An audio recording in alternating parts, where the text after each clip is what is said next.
What's going on, boys? Thanks to our patrons and Fiverr customers, subscribe to our Patreon free for behind the scenes stuff, arm yourselves, life stuff. There are a ton of topics I want to cover today, and I have no idea how we would fit them all into one video well, but we will give it a go. First, there's something I've been thinking about for a while. And the recent INTP video gave me more reason to think about it, because a lot of them were annoying in ways both that are familiar in my life and in what I see in people, and I see it a lot, not just in INTPs. And I think it's worse in the internet age than it might have been in other times. People concerned with their identity, particularly in relation to attention and recognition, and also fear of inadequacy. It seems like most people's identities revolve around trying to get people to recognize that they have an identity or that they are this person that they want to present themselves as. And most of your interactions with them or their interactions with other people, their goal when they go out into the world, is primarily to convince you that they are somebody. And I don't mean that in a stature sense, though that oftentimes plays a part of it, but more that people want to be known, want people to know they are something. One example would be these anti-AI people. They make everything about AI, not just attacking AI-generated content or uses of AI here or there, but whenever a person does something without AI, they need to bring AI up and congratulate them for not using AI, even though AI wasn't even part of this. And there's no benevolence or well meaning in this.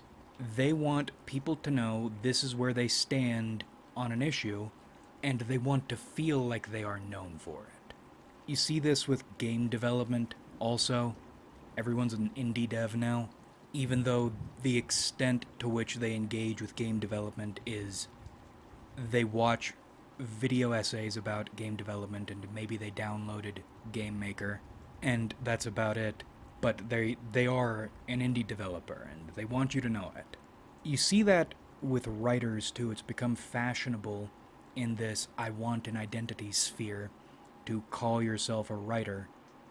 And that's one that makes no sense to me because who reads? And once again, what or to what extent do they quotes write? They watch video essays, they put themselves in these writer circles of people who don't write anything, and maybe they give themselves, maybe they wrote 5 pages of something, and they patted themselves on the back for every adjective they shoved in.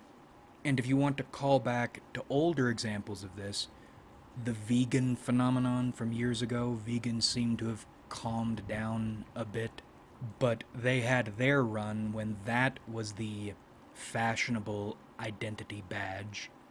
You also had the 13-year-old rapper. Filthy Frank talked about them a number of times. People don't care about anything they want you to believe they care about, or they want themselves to believe they care about.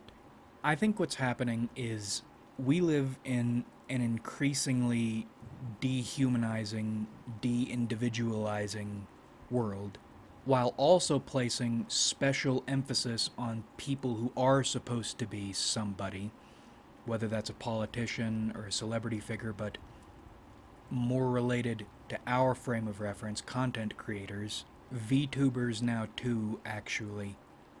Well, they're content creators, but that's a sphere within a sphere. And actually, VTubers are most interesting or most emblematic of this, I think. If you're ever curious, go looking for sub 100 subscribers, VTubers. But you see this in even very popular ones, and I think it's because they are the most focused consequence of coming up in this environment. Although they kind of have an excuse because that's in part what they're supposed to be doing. They're supposed to be playing characters, but it doesn't feel like it. They're playing an exaggerated character in it. They're like living deviant OCs. Except most people today, or maybe in our age groups, are living deviant OCs. And if you want to look at this typologically, this is a TE and FE thing. People want to be socially recognized for being something. They want. It's almost like they need reassurance that they exist. But because that is their focus, the recognition is their focus, they never develop any skills they would be recognized for. They never accomplish anything that they might be recognized for. They never, or they rarely care about anything to a degree that would distinguish them from other people. They're like classical incels. You're so zoomed in on this satisfaction that you aren't receiving from other people. You both never develop yourself into someone worth even acknowledging, and then that further poisons your chances because it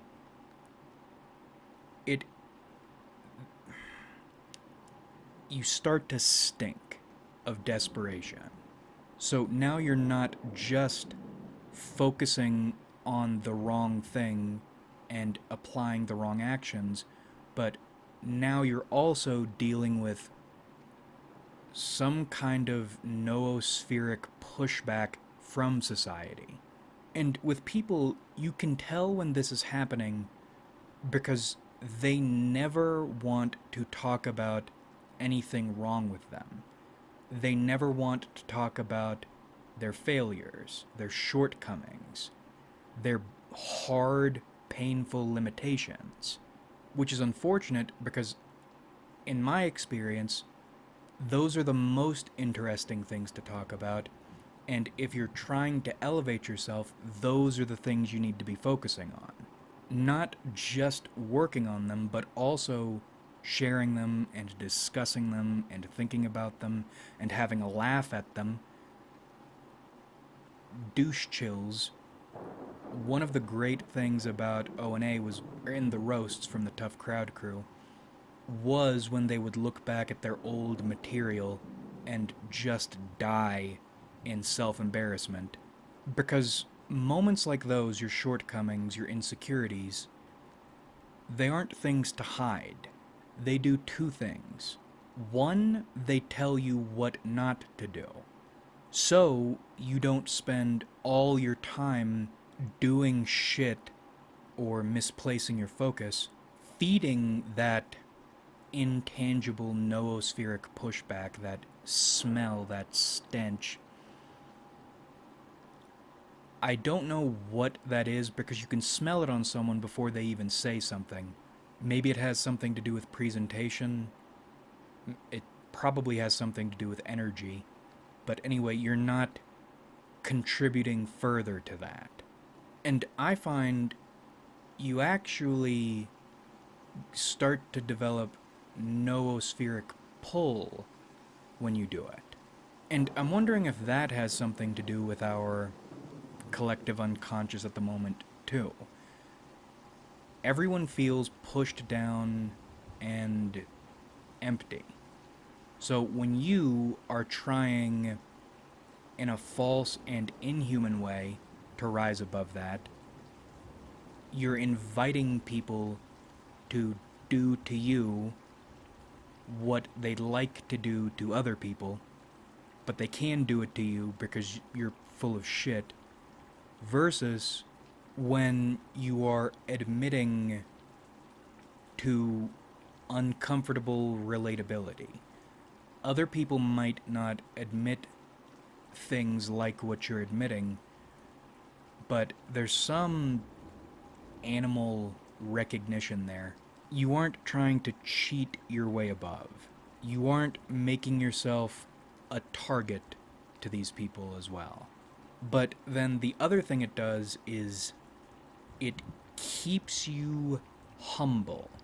And that's tricky because we discuss sometimes the importance of doubt and self doubt, but you can also be confident, you can even be arrogant and find success as long as you are always aware of what you are, that you're a human, and not just a human, but also a confused, little embarrassing human, that you are ultimately powerless against the universe, that basically you don't matter, at least by default, and even if you do come to matter, have achieved mattering, it can be taken away from you just like that by other people, by the universe, by circumstances, or by your own shitty stupidity.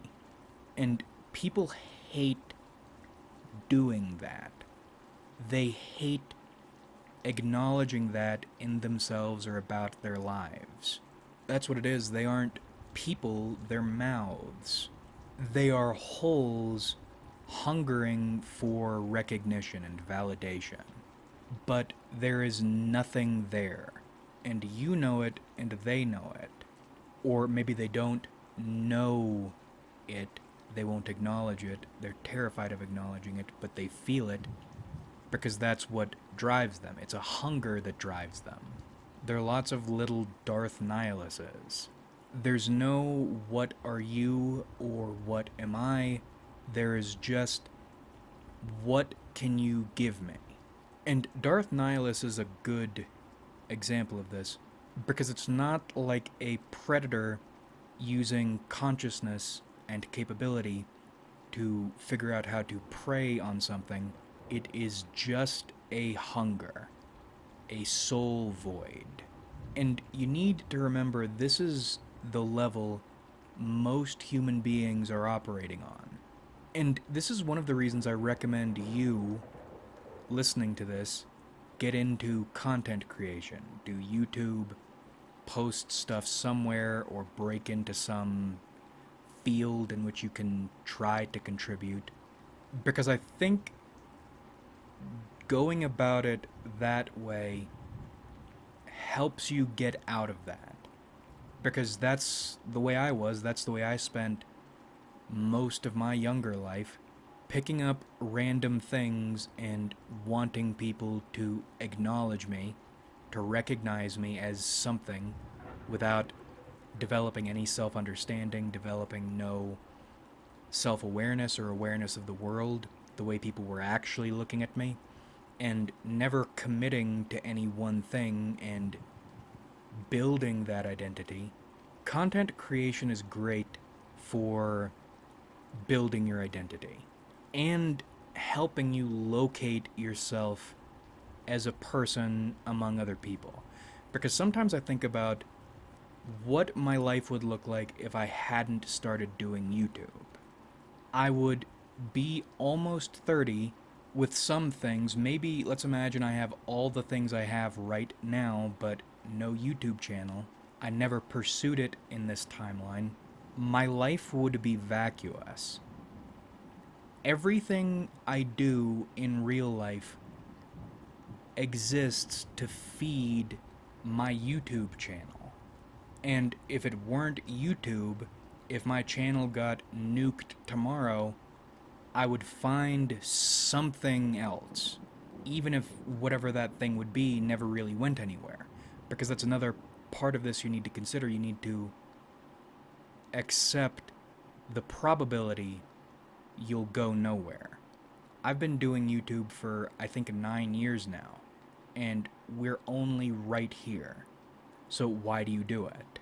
Because it allows you to build that identity and figure out what it means to be an individual among other people.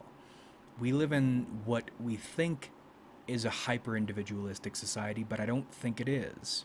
I think we're a society of a few individuals and a lot of people who exist to want to be individuals and to feed the people who are individuals.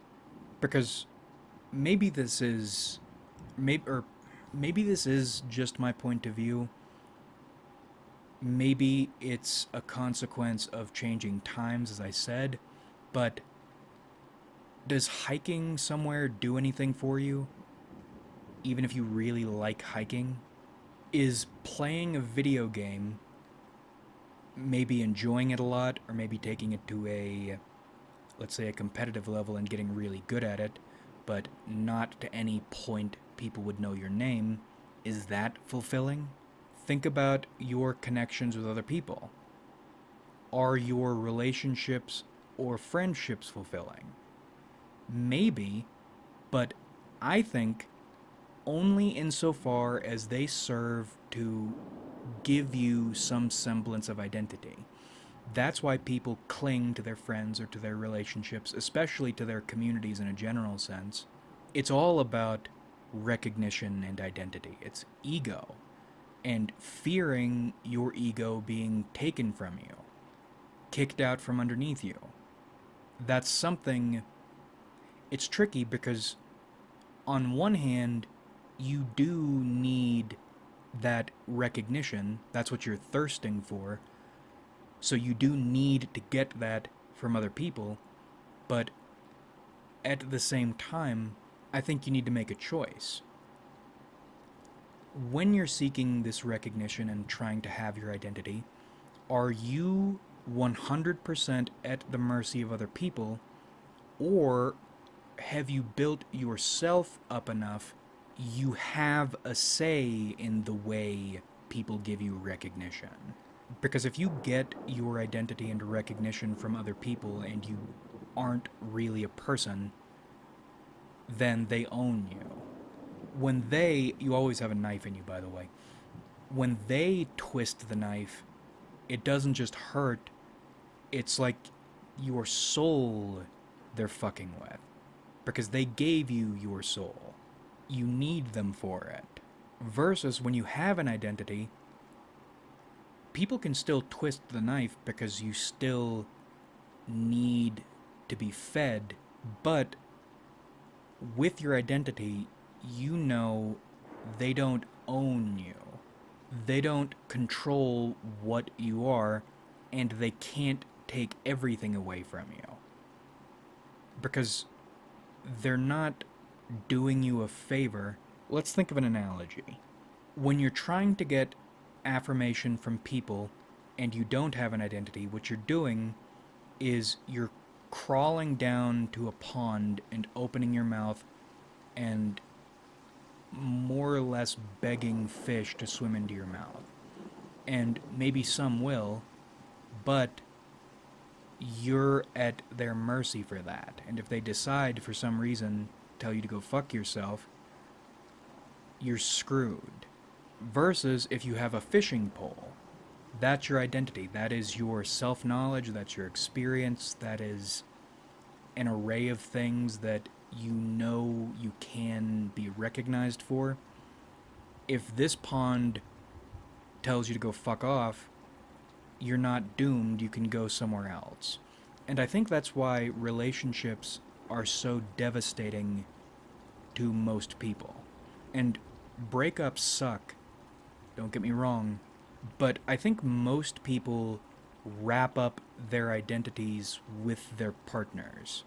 Your partner is your primary identity giver, identity affirmer, ego affirmer. So when you break up, not only are you cut off from your source, lots of times breakups are either explosive or they're confusing, they're just generally awful. People really break down over the loss of an intense relationship. Versus if you had an identity. This relationship might have died, it might have gone terribly, you might feel devastated over it, but you're not done. You don't need to rebuild yourself and build something new with another person. You got into this relationship because of your fishing pole, and you can get into another relationship because of your fishing pole. Now, back to content creation and why you should do it. First, as I mentioned, you're locating yourself among people. You face some harsh truths about what you are. Namely, you suck and you don't matter. You get no traction outside maybe some pity people, but they don't stick around because you are not soil that traction can be gotten on. Essentially, what you're doing is you're putting on a show and realizing either, or one of three, nobody's showing up because you suck, people are coming in to harass you because you suck, or a few people are being a little too supportive in a patronizing way because you suck. And most probably the identity you're performing sucks because it's mimicry, or it's exaggeration that doesn't hold up under scrutiny. You realize quickly that your soul, the soul that you think you have, is an illusion, and you get to see and feel the consequences of your soul being an illusion.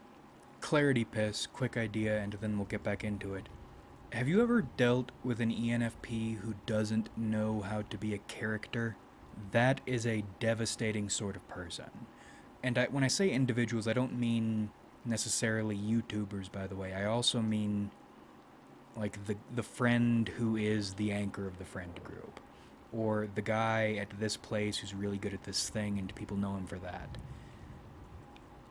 That isn't everything, in my opinion, but that seems to be enough for some people. And even that people crave.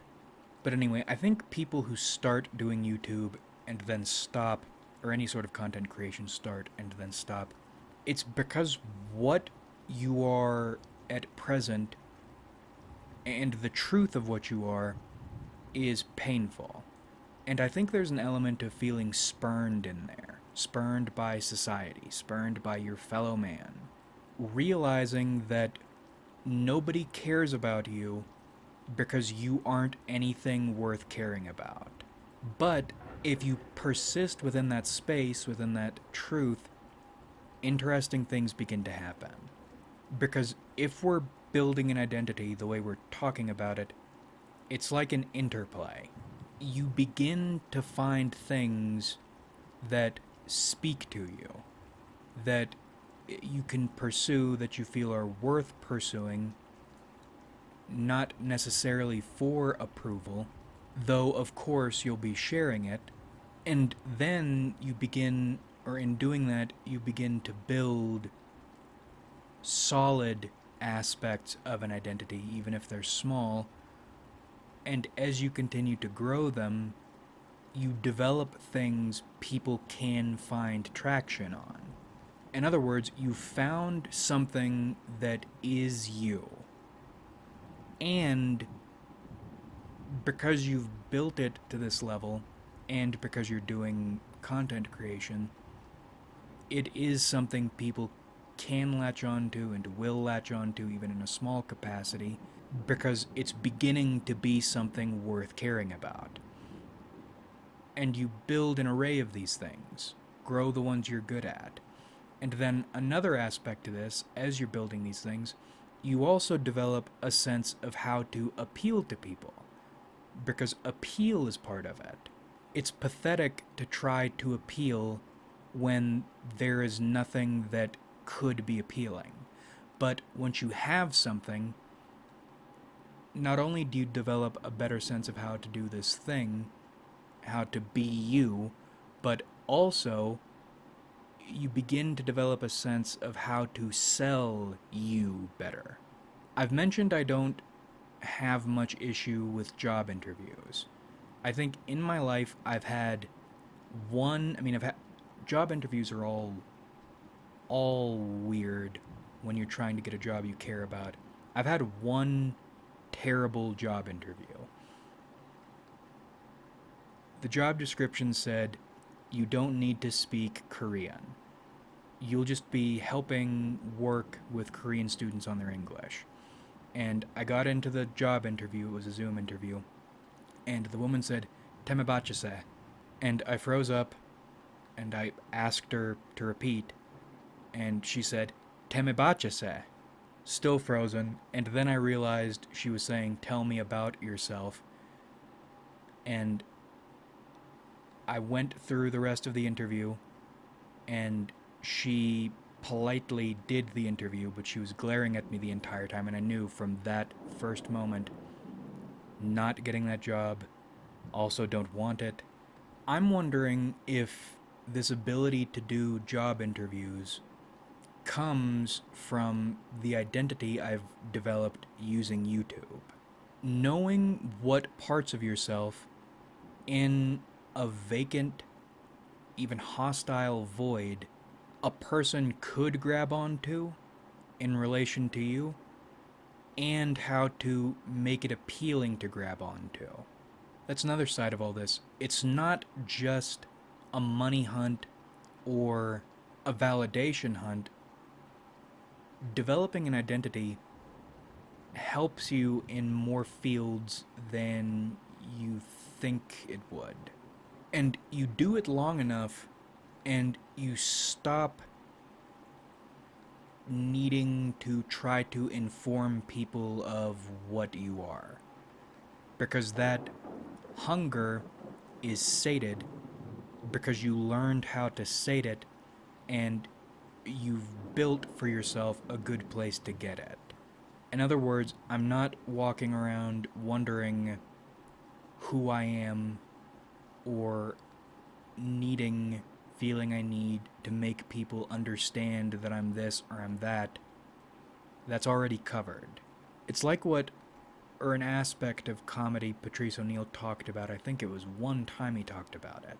Going on stage made him feel like he both had a place to speak and be somebody and get that out of his system, in comparison to dudes who don't have that space, so they either embarrass themselves, or when they finally get a chance to try to be an individual, they fumble it because their souls are illusions. The beauty of the internet is we all have a stage. We all have this public workshop within which we can build our self-conception into something that's worth conceiving of, and it makes you less needy, at least in terms of identity, in real life, because you already know who you are, and you know it because you've done it and you've gotten receipts for it. I'd recommend getting into content creation to anybody. Try it. Stick with it. To make the videos I make, I use, I think it's Power Director 15. I think that's the last one you can buy independently without needing a subscription. You can just get a lifetime license. That's for video editing. It also allows you to record audio so you're not fucking around in a different program, or fucking around with Vegas. It's a very simple baby's first video editor, but that's why I like it. It's not Windows Movie Maker, but I think it's $60. And I've seen very large channels that use Power Director, Cyberlink Power Director, because they use the same default font Cyberlink just gives you. And then for audio, you have options. Jim, I don't know what he uses now. I haven't watched Jim in a long time, but I think he uses just a normal headset microphone, and that's fine. Snowball microphones are good. I think they're $20 or $30. Their audio quality is pretty good for what it is. I currently use an H2N Zoom. I don't remember if that's the brand. It's the little one. It's only like $100 or something. But for that additional, I don't remember if snowballs are 20, 30, or 40, but if you've decided you want to do YouTube, the audio quality is great. And with this microphone, you can carry it around. I use this thing all the time for other purposes. But even if you don't want to do that, you can start with Movie Maker. I started with Movie Maker. You can start just about for free. And if you're talking about screen capturing, OBS is still free, which is crazy to me. You can do this, and you should, because it puts ice in my veins looking at people twice my age whose lives still center around wanting to have an identity, wanting to receive validation, and not knowing how to get it, and probably either not having an identity or not having an identity they are in any way satisfied with. I don't want that for me, and I don't want that for you. Not only for some of your benefit, because the fewer people walking around who are annoying like that, the better for everybody. Nothing is worse than needing to deal with cocksuckers, especially cocksuckers who push their way into situations just because they need validation. And they've done no work to be anything not just worth validating, but also possible to validate. It's really tiring. It's like that Blank on Blank, the animated interview with, I think it's David Foster Wallace, talking about how when he was in university, all of his essays existed to communicate the idea that he is smart. And now that he's a teacher, how vacuous and common that sort of essay is, that sort of mindset.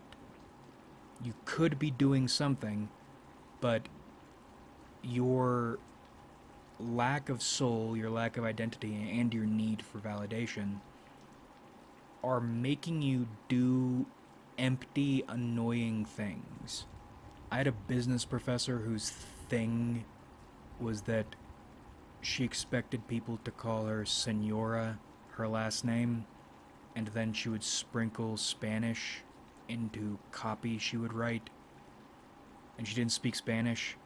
Or going back to that video about attractive women, that pushing thing we were talking about, it's everywhere, at all times. You don't want that to be your life. Do you want to spend your entire life empty and hungry?